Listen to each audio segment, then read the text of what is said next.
Bitcoin will emerge as the store of value, digital capital. And what's that worth? Hundreds of trillions of dollars is what it's worth. It's worth a lot. Why wouldn't every billionaire in the world go and buy $1 billion of Bitcoin, smash buy it overnight, and just to make $1 billion? Because why wouldn't they just want to make the $1 billion? $5 billion or $10 billion or any amount of money. I mean, Bitcoin, it feels like in the early days, the infinite money glitch, right? That's going to continue aggressively for the next decade. And that is the Bitcoin gold rush. I mean, the reason that's the gold rush is because by 2035, 99% of the Bitcoin will have been mined. Bitcoin Zella stands out with its simplicity and clarity. We've crafted an experience that anyone can dive into, whether you're a crypto expert or just a new to the crypto world. Now, guess who keeps his eye on us? The author of best-selling book Rich Dad Poor Dad, Robert Kiyosaki. And we want to take this opportunity and thank all the people who trusted us, and we read every comment. And the best part, it's free. Subscribing now means you will get all new information for free. Don't just follow the trends, stay ahead of them.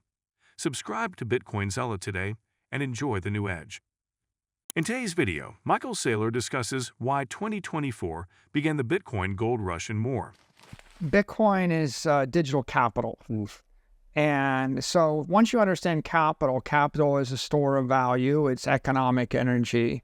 If I can store capital in digital form and I can move it between any of billions of computers or any of millions of companies, if I can move it at any frequency, if I can program it using the most sophisticated servers, if AIs could trade Bitcoin with each other, when 1 billion AIs are trading with each other, they're not going to be trading buildings with each other. They're not going to be trading copper tokens or gold bars. They're not going to want to trade Apple or Amazon stock with each other. They're going to want to trade digital capital with each other. They're going to want to trade Bitcoin.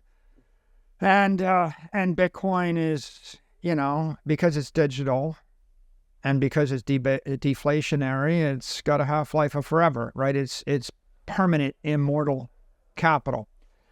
So when you think of it that way, you think, well, what do I want to own? Well, I want to own perfect capital, perfect money.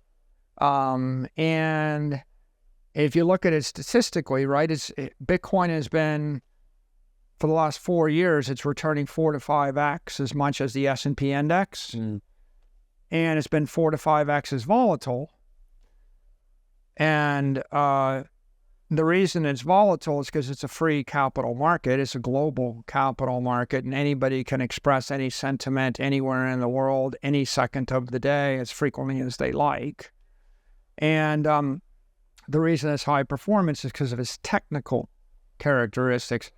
So what'll happen?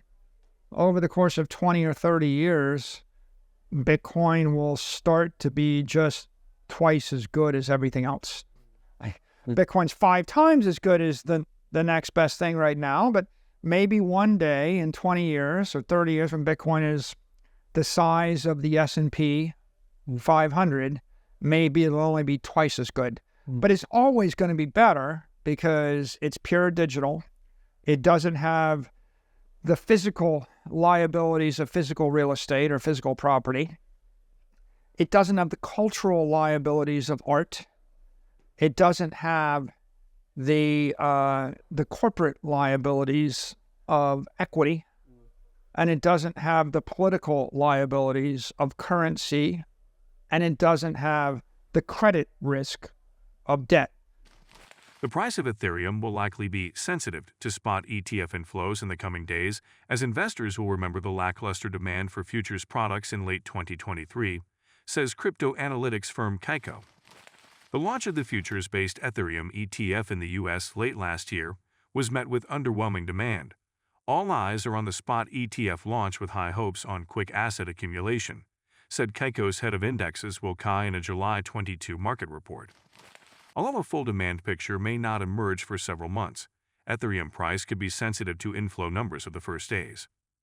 Several spot Ethereum ETF received final approval on July 22 and are set to start trading on July 23. Kai said one of the most obvious impacts on price is expected to come from potential outflows from the Grayscale Ethereum Trust. Much like Grayscale Bitcoin Trust, ETAT is a fund that offers institutional investors exposure to Ethereum. However, it enforces a 6-month lockup period on its shares. The conversion of ETHE to a spot ETF will allow traders to buy and sell more easily, meaning that many investors who purchased ETHE shares will likely look to cash out once trading begins on July 23.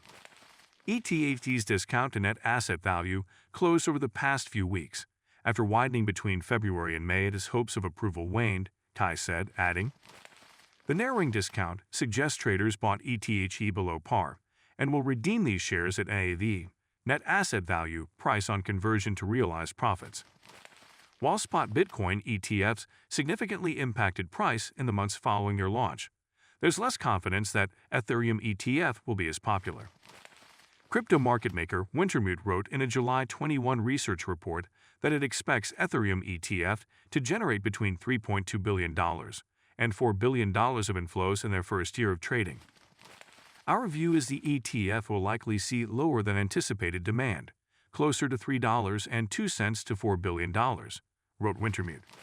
Meanwhile, the firm predicts that Bitcoin ETF will generate roughly $32 billion in assets before the end of 2024, putting its estimates of total first-year inflows into the Ethereum ETF at around 10% to 12% of spot Bitcoin ETF flows.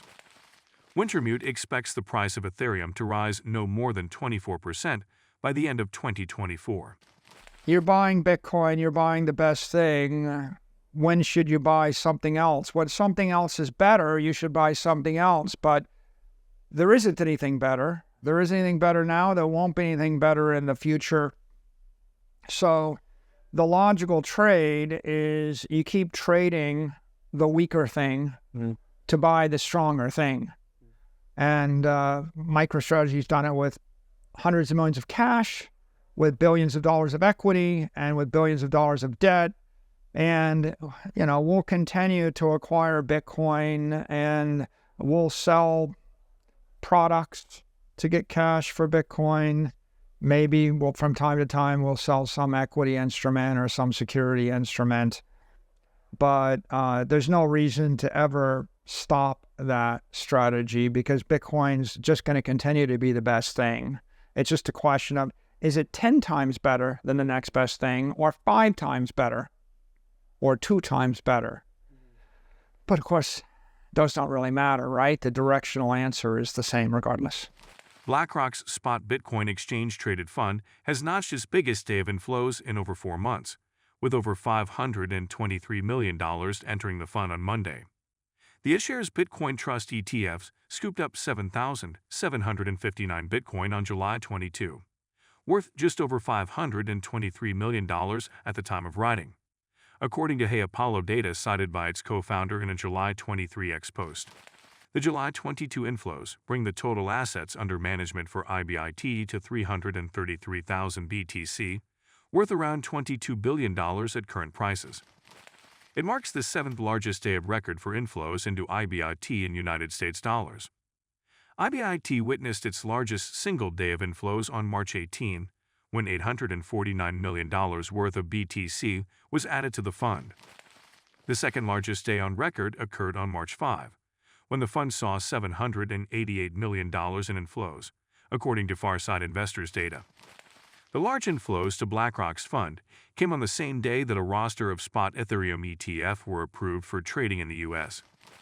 Industry analysts expect spot Ethereum ETF to generate 10% to 20% of the flows that spot Bitcoin ETF have generated since they launched in January. 10x Research founder Marcus Thielen speculated there was a solid chance Republican Party nominee Donald Trump could make a surprise announcement that he would make Bitcoin a strategic reserve asset at the upcoming Bitcoin 2024 conference in Nashville, Tennessee, on July 25. Thielen said this could trigger a parabolic move for the price of Bitcoin in the coming weeks. Brian Corches, the founder of crypto asset management firm DAIM, echoed this prediction on July 22, saying there was a good possibility of Trump enshrining BTC as a strategic reserve asset at the conference. And do not forget to subscribe to Bitcoin Zella. The most important news will reach your inbox on a daily basis and for free. I do not know why you have not subscribed yet. If you like the video, give it a thumbs up and subscribe for more daily updates. Remember, knowledge is power, and we're here to empower you on your financial journey. Until next time, happy investing.